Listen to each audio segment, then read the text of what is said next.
You have power over your mind, not outside events. Realize this, and you will find strength. Dwell on the beauty of life. Watch the stars, and see yourself running with them. The happiness of your life depends upon the quality of your thoughts. Everything we hear is an opinion, not a fact. Everything we see is a perspective, not the truth.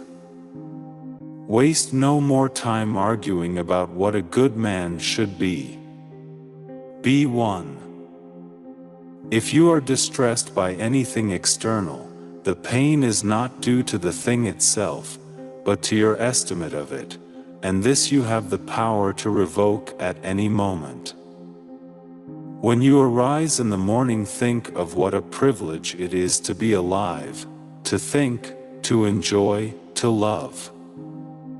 Accept the things to which fate binds you, and love the people with whom fate brings you together, but do so with all your heart. It is not death that a man should fear, but he should fear never beginning to live. Never let the future disturb you. You will meet it, if you have to, with the same weapons of reason which today arm you against the present. If someone is able to show me that what I think or do is not right, I will happily change, for I seek the truth, by which no one was ever truly harmed. It is the person who continues in his self-deception and ignorance who is harmed. Whenever you are about to find fault with someone, ask yourself the following question: what fault of mine most nearly resembles the one I am about to criticize? I have often wondered how it is that every man loves himself more than all the rest of men, but yet sets less value on his own opinion of himself than on the opinion of others. The object of life is not to be on the side of the majority, but to escape finding oneself in the ranks of the insane. Very little is needed to make a happy life. It is all within yourself in your way of thinking. When you wake up in the morning, tell yourself, the people I deal with today will be meddling, ungrateful, arrogant, dishonest, jealous and surly. They are like this because they can't tell good from evil. But I have seen the beauty of good, and the ugliness of evil, and have recognized that the wrongdoer has a nature related to my own, not of the same blood and birth, but the same mind, and possessing a share of the divine. And so none of them can hurt me.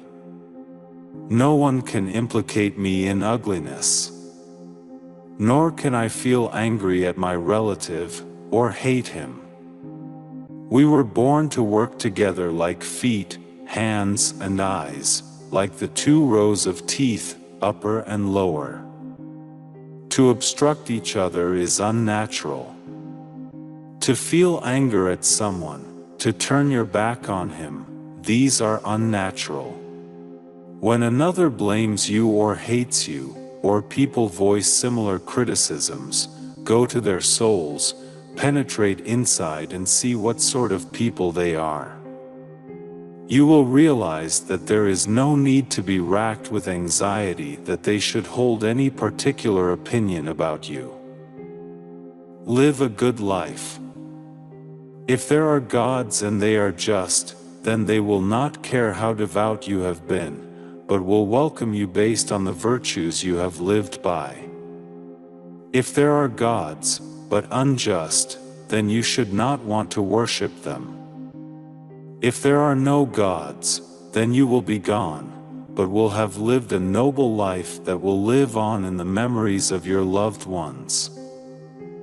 The first rule is to keep an untroubled spirit. The second is to look things in the face and know them for what they are. Do not act as if you were going to live 10,000 years. Death hangs over you. While you live, while it is in your power, be good.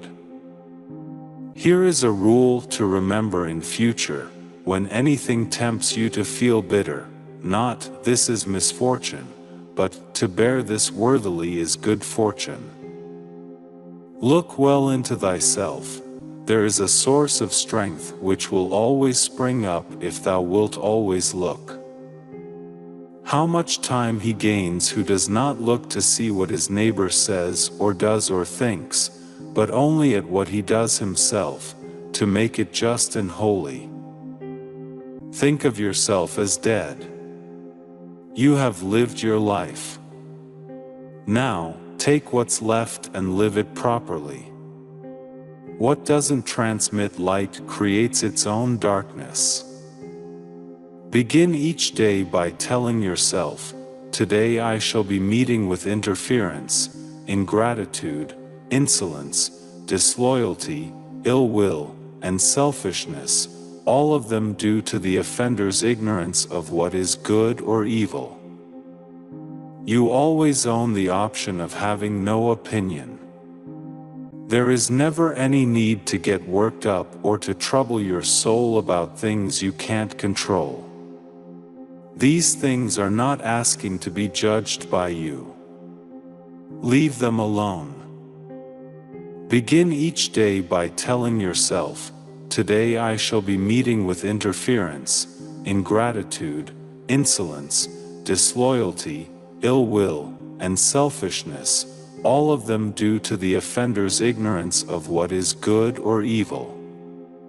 But for my part one have long perceived the nature of good and its nobility, the nature of evil and its meanness, and also the nature of the culprit himself, who is my brother, not in the physical sense, but as a fellow creature similarly endowed with reason and a share of the divine.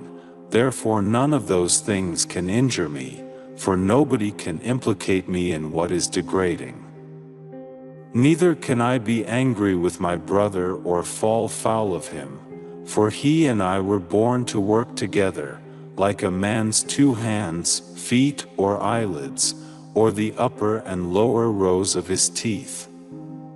To obstruct each other is against nature's law, and what is irritation or aversion but a form of obstruction? Do not indulge in dreams of having what you have not, but reckon up the chief of the blessings you do possess, and then thankfully remember how you would crave for them if they were not yours. Perfection of character is this, to live each day as if it were your last, without frenzy, without apathy, without pretense. Never esteem anything as of advantage to you that will make you break your word or lose your self-respect.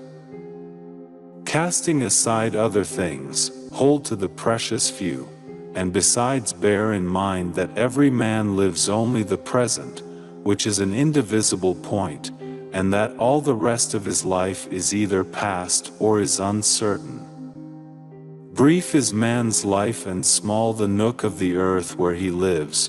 Brief, too, is the longest posthumous fame, buoyed only by a succession of poor human beings who will very soon die and who know little of themselves, much less of someone who died long ago. Your days are numbered. Use them to throw open the windows of your soul to the sun. If you do not, the sun will soon set, and you with it. It is in your power to withdraw yourself whenever you desire. Perfect tranquility within consists in the good ordering of the mind, the realm of your own. Just that you do the right thing. The rest doesn't matter. Cold or warm, tired or well rested, despised or honored, dying or busy with other assignments. Because dying, too, is one of our assignments in life. There as well, to do what needs doing. Look inward. Don't let the true nature of anything elude you. Before long, all existing things will be transformed, to rise like smoke, assuming all things become one, or be dispersed in fragments, to move from one unselfish act to another with God in mind. Only there, delight in stillness, when jarred, unavoidably, by circumstances, revert at once to yourself, and don't lose the rhythm more than you can help. You'll have a better grasp of the harmony if you keep going back to it. At dawn, when you have trouble getting out of bed, tell yourself, I have to go to work, as a human being. What do I have to complain of, if I'm going to do what I was born for, the things I was brought into the world to do? Or is this what I was created for? To huddle under the blankets and stay warm? So you were born to feel nice? Instead of doing things and experiencing them? Don't you see the plants, the birds, the ants and spiders and bees going about their individual tasks, putting the world in order, as best they can? And you're not willing to do your job as a human being? Why aren't you running to do what your nature demands? You don't love yourself enough. Or you'd love your nature too, and what it demands of you.